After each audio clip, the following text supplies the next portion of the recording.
آج ہم آئمہ مساجد کو اپنا غلام، اپنا نوکر سمجھتے ہیں، جبکہ حقیقت یہ ہے کہ معاشرے کے اندر معاشرے کا، گاؤں کا کوئی چودھری، کوئی وڈیرا ہماری کسی بات کو لے کر کہیں پر جاتا ہے، ہمارا مدعا کسی بڑے انسان کے پاس پیش کرتا ہے، تو ہم اس کی بڑی رسپیکٹ کرتے ہیں کہ یہ انسان ہماری بات کو لے کر فلاں شخص کے پاس گیا تھا، ہمارے مدعے کو اس نے فلاں شخص کے پاس پیش کیا تھا، اس وجہ سے ہم اس کی بڑی عزت، بڑی رسپیکٹ کرتے ہیں۔ جبکہ آئمہ مساجد، خطباء ہمیں ایسی جگہ پر لے کر پیش ہوتے ہیں جو دنیا کائنات کی سب سے عظیم درگاہ ہے،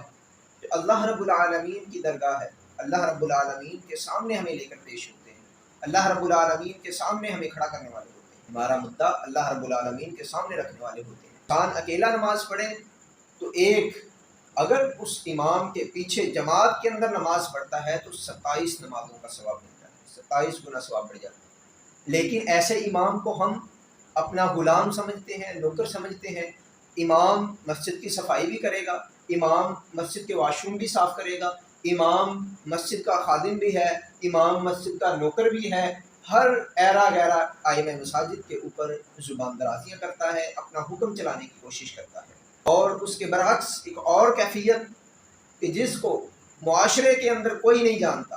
جس کی معاشرے کے اندر کوئی نہیں سنتا، وہ آ کر امام کے اوپر اپنا رخ چلاتا ہے، وہ آ کر امام کو اپنی باتیں سنانے کی کوشش کرتا ہے، امام کے اوپر اپنا روب دبدبا دکھانے کی کوشش کرتا ہے۔ یہیں پر بس نہیں ہے، یہ ایسا معاملہ ہے کہ لوگ اپنی ذاتی انا کے لیے، اپنے ذاتی مفادات کے لیے آئمہ مساجد کے ساتھ ایسا بہیو کرتے ہیں، ایسا تعلق رکھتے ہیں، ایسا رویہ رکھتے ہیں کہ امام مسجد نے بچے کو گھر آ کر پڑھانے سے انکار کر دیا، امام مسجد کے ساتھ ویر شروع۔ امام مسجد نے کسی اور کام سے روک دیا، حاجی صاحب سود کا کاروبار کرتے ہیں، قاری صاحب نے سود پہ جمعہ پڑھا دیا، اس کے بعد کیا رزلٹ نکلا ہے جی کہ امام مسجد کے خلاف پراپوگنڈا شروع ہو گیا۔ یہیں پر بس نہیں،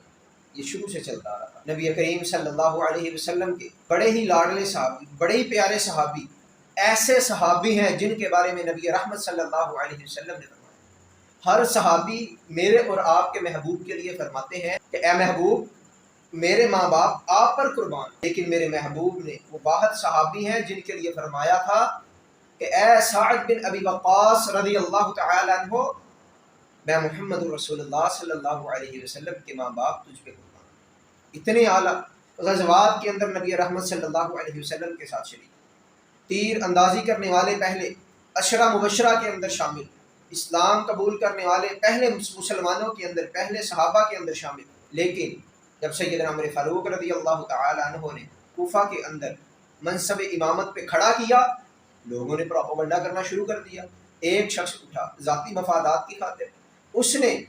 کوفہ سے جناب عمر فاروق رضی اللہ تعالی عنہ کے پاس مکہ میں پیغام بھیجا کہ سیدنا سعد بن ابی وقاص رضی اللہ تعالی عنہ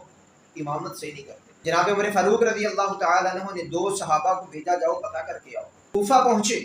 2 صحابہ جن کی جناب عمر فاروق رضی اللہ تعالی عنہ نے ڈیوٹی لگائی تھی کہ جاؤ جناب سعد بن ابی وقاص رضی اللہ تعالی عنہ کی امامت کے بارے میں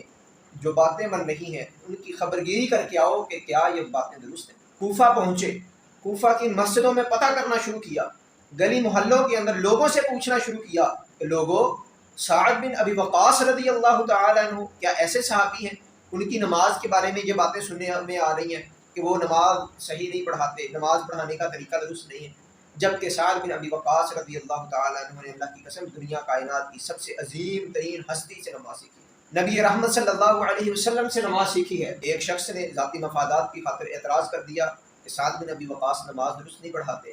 میرے بھائیوں، یہ ہمارے لیے لمحہ فکریہ ہے۔ آج معاشرے کے اندر امام پہ اٹھتے ہیں جی امام صاحب ایک سجدہ لمبا ہے ایک چھوٹا ہے، کبھی رکوع لمبا کر دیتے ہیں کبھی چھوٹا کر دیتے ہیں، ایک رکعت لمبی کر دیتے ہیں دوسری چھوٹی کر دیتے ہیں۔ ایسے اعتراضات، وہی اعتراضات آج کے آئمہ نے نبی رحمت صلی اللہ علیہ وسلم سے بے شک نماز تو نہیں سیکھی، لیکن یاد رکھیے نبی رحمت صلی اللہ علیہ وسلم کے ان فرامین کو مد نظر رکھتے ہوئے آج کے آئمہ نے، آج کے خطباء نے وہ سارے معاملات سیکھے ہیں۔ میرے محبوب علیہ الصلوۃ والسلام نے فرمایا تھا صلوا کما رأیتمونی اصلی، آج کے آئمہ نے اسی طرح نماز سیکھی۔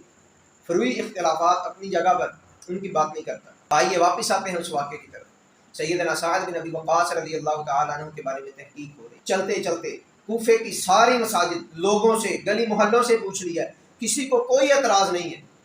جب بنی عبس کی ایک مسجد میں پہنچے،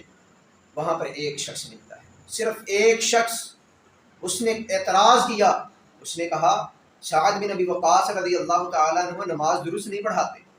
جس طرح پڑھانی چاہیے جو نماز کا طریقہ ہے اس طریقے کے مطابق نہیں پڑھاتے۔ اگلا اعتراض کیا ہے؟ جہاد کے اندر سستی کرنے والے، باقی معاملات کے اندر سستی کرنے والے، اذکار اور دیگر معاملات کے اندر بڑی سستی کرنے والے۔ عمر فاروق رضی اللہ تعالیٰ عنہ کے پاس واپس آئے، بتایا کہ اے عمر رضی اللہ تعالیٰ عنہ، پورا کوفہ چھان مارا ہے، کسی نے کوئی اعتراض نہیں کیا، صرف ایک شخص ملا ہے جس نے اعتراض کیا۔ جناب عمر فاروق رضی اللہ تعالیٰ عنہ نے جناب سعد بن ابی وقاص رضی اللہ تعالیٰ عنہ کو فتنہ پھیلنے کے ڈر کی وجہ سے، آج دیکھیے ہماری مساجد کے اندر کتنے ایسے لوگ ہیں جو فتنے کو ہوا دینے والے ہیں، فتنے باز ہیں، فتنہ پرور ہیں، فتنے اٹھانے والے ہیں مساجد سے، وہ بالکل اس شخص کی طرح جس نے فتنہ اٹھایا اور وہ کیا کہتے ہیں کہ رو کر سچا ہو گیا اور اپنی بات منوا لی۔ بہت سارے ایسے ملزم ہوتے ہیں رو کر اپنی بات منوا جاتے ہیں جبکہ جھوٹے ہوتے ہیں، بہت سارے ایسے لوگ ہوتے ہیں رو کر اپنی بات منوا جاتے ہیں، اپنا مسکین منہ بنا کر اپنی بات منوا جاتے ہیں جبکہ جھوٹے ہیں۔ اسی طرح اس شخص نے بھی اپنی بات کو منوا لیا۔ جناب عمر فاروق رضی اللہ تعالی عنہ نے سیدنا سعد بن ابی وقاص رضی اللہ تعالی عنہ کو امامت سے مبذول کر دیا، امامت سے اتار دیا۔ بڑی تکلیف دہ بات ہے کہ ایک بہت بڑے منصب پہ پہنچ کر، ایک بہت بڑے مقام پہ پہنچ کر ایک شخص اعتراض کرتا ہے اور فتنے کے ڈر کی وجہ سے اسے امامت کے منصب سے اتار دیا جاتا ہے۔ رزلٹ کیا نکلا؟ سیدنا سعد بن ابی وقاص رضی اللہ تعالی عنہ نے اللہ رب العالمین سے دعا کی۔ میرے بھائیوں، بڑی قابل غور بات ہے، سیدنا سعد بن ابی وقاص رضی اللہ تعالی عنہ نے اللہ رب العالمین سے دعا کی، اے اللہ اگر یہ انسان جھوٹا ہے، یہ نہیں کہا کہ اللہ اس کو ایسے کر دے، فرمایا اے اللہ اگر یہ انسان جھوٹا ہے اس کی عمر لمبی کر دے، اس کی عمر لمبی کر دے۔ آج میری آپ کی ہر انسان کی خواہش ہے کہ اللہ میری عمر لمبی کر دے، میں دنیا کی آسائشیں، دنیا دیکھوں، دنیا داری دیکھوں، جبکہ یہ ایک بد دعا سیدنا سعد بن ابی وقاص رضی اللہ تعالی عنہ نے اس انسان کو دی تھی جس نے پروپیگنڈا کیا۔ فرمایا اللہ اس کی عمر لمبی کر دے، بڑھاپے کو پہنچ جائے، اسے فتنوں کے اندر مبتلا کر دے، اس پہ اس کے انجام تک پہنچا دے۔ تاریخ نے دیکھا، روایات کے اندر موجود ہے، صحیح کتابوں کے اندر یہ بات موجود ہے کہ پھر تاریخ نے دیکھا کہ وہ انسان بڑھاپے کو پہنچ جاتا ہے، اس کی آنکھوں کی یہ بھوئیں، یہ آنکھوں کی بھوئیں